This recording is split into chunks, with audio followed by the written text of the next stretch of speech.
Yeah, I've been running and running to keep it 100, it's all that I wanted. But lately I don't get the stomach. The higher the summit, the harder the plummet. They know me all over this planet.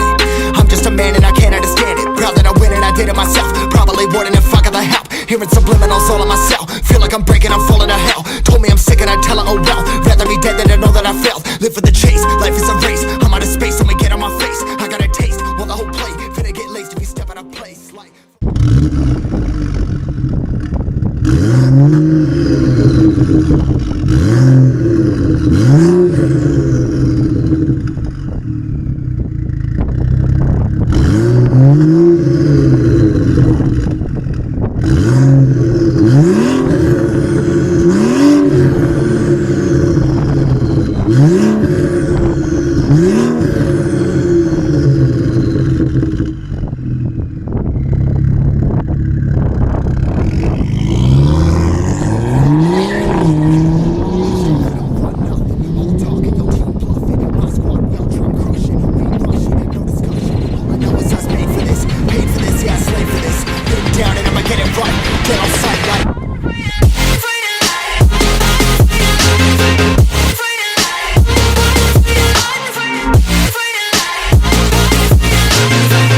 And I'ma get it right, dead on sight like